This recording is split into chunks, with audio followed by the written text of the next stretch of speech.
I'm overwhelmed. A little brother there with that introduction of towering man. Well, I was going to stand behind there, but then you wouldn't even see me. Well, let me see what we're going to talk about now. The Trust Fund for Victims. I'm grateful to the arrangers of this interesting event, and particularly the Secretary General for coming, and particularly after he's had a hard day on the football field.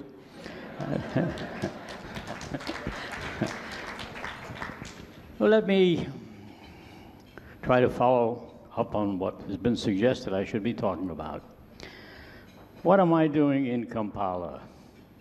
This is the first day of my life that I spend in Africa.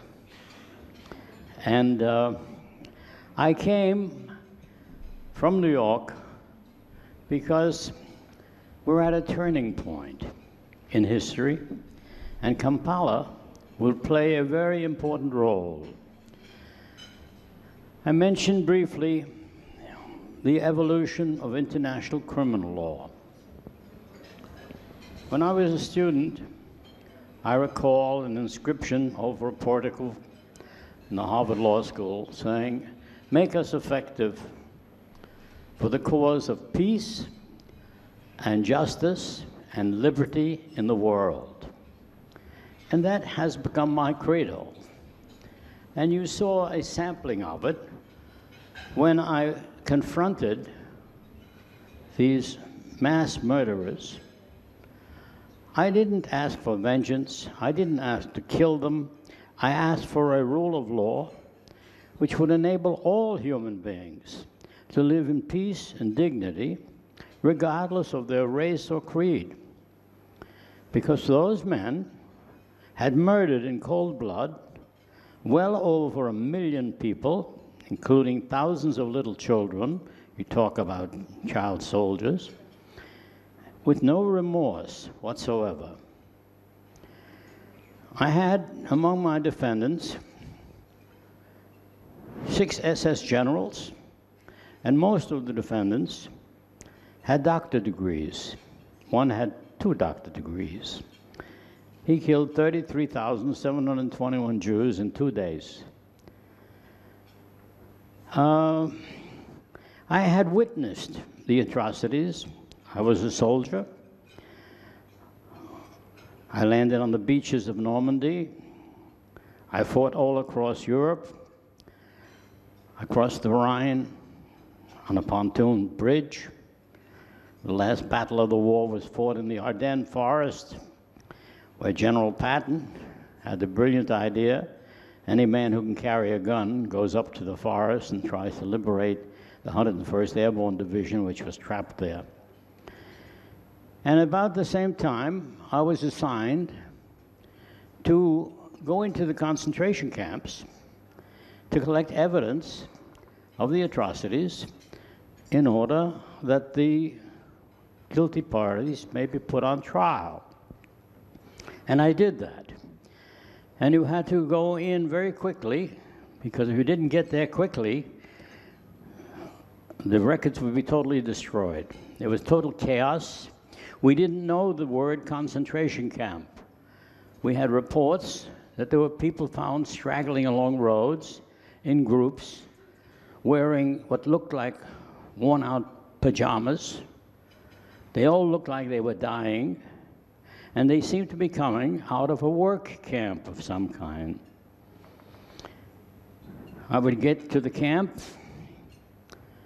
as quickly as I could, usually the next day, and seize the records in the office, the Schreibstube, where the inmates themselves kept the records, and use that for potential evidence, the lists of how many people had been killed, which transports had arrived, who were the officers coming into the camp, etc.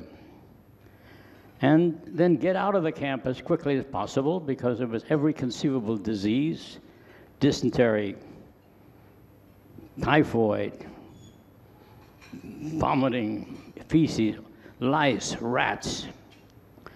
It was a sight which you cannot adequately describe because no one can sense it that way, and I have difficulty getting flashbacks in describing that. And I went from camp to camp, Buchenwald, Mauthausen, Plassenburg, Ebensee, one after another, collecting the evidence. And when I got to try the people who had been responsible for that, I had hoped that there would be some sign of remorse. None whatsoever. They believed that what they were doing was good and necessary for the protection of the Third Reich. And I said, please explain it. I asked of one of my more honest defendants, SS General Otto Ohlendorf, Dr. Otto Ohlendorf, father of 5 children. What was the rationale? What was the justification?